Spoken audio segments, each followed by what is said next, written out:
السلام علیکم ورحمۃ اللہ وبرکاتہ۔ کیسے ہو؟ امید ہے کہ آپ سب خیریت سے ہوں گے۔ اللہ آپ لوگوں کو ایسے ہی خوش رکھے۔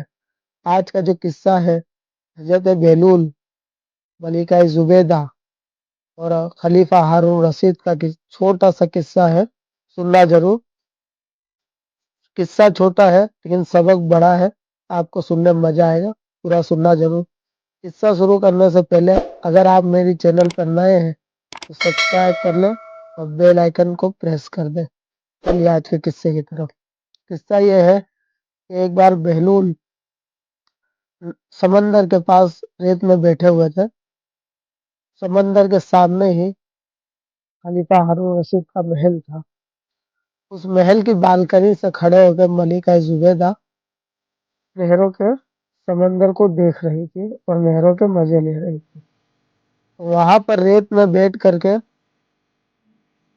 بہلول گھروندے بنا رہے تھے، محل بنا رہے تھے، ریت سے لے کے محل بنا رہے تھے۔ کچھ دیر اس کو بناتے تھے، پھر تھوڑی دیر میں توڑ دیتے تھے، پھر اس کو ریت سے محل کو بناتے تھے، پھر توڑ دیتے تھے۔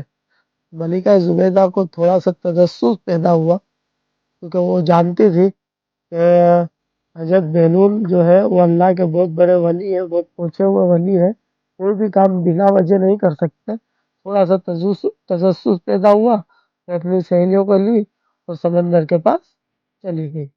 وہاں جا کر بہلول کو کہا کہ بہلول یہ کیا کر رہے ہو؟ تو بہلول نے بڑے ہی ادب اور احترام سے کہا کہ میں جنت میں محل بنا رہا ہوں، تم کو کیا کرنا ہے، جاؤ جاؤ۔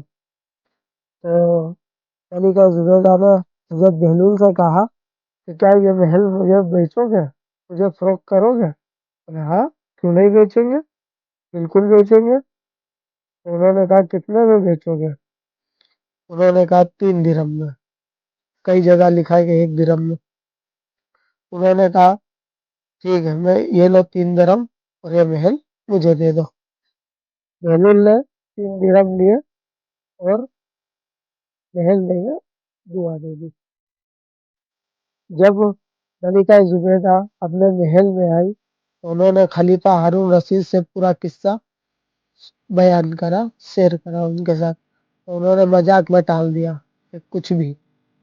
جب خلیفہ ہارون رشید رات کو سوئے تو انہوں نے خواب دیکھا کہ وہ جنت میں سیر کر رہے ہیں، ٹہل رہے ہیں۔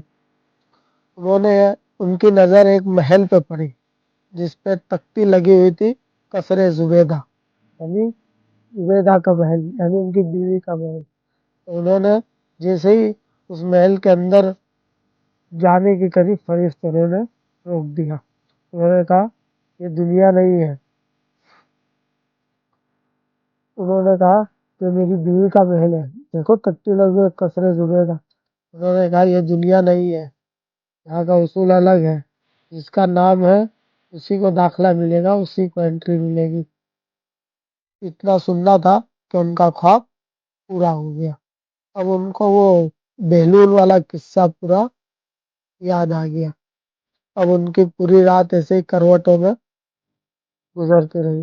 جیسے ہی صبح ہوئی وہ اس سمندر کے پاس پہنچے جہاں پر بہلول وہیں پر وہی مٹی سے ریت سے گھروندے بنا رہے تھے، توڑ رہے تھے، بنا رہے تھے، توڑ رہے تھے۔ ان کو جا کر کہا بہلول یہ مجھے محل بیچو گے، مجھے فروخت کرو گے؟ ہاں کیوں نہیں بیچیں گے۔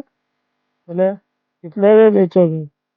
بولیں گے تمہاری ساری حکومت۔ ہارون رشید کو یہ سن کر ان کے پیروں سے زمین کھسک گئی اور گھٹنوں کے بل بیٹھ گئے۔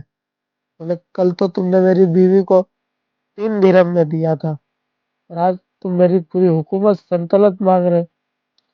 بولے وہ جو سودا ہوا تھا وہ بن دیکھے کا تھا اور تم تو سارا کچھ دیکھ کے آ رہے ہو۔ یہ سب سن کے ہارون رشید بہت شوق میں آ گئے۔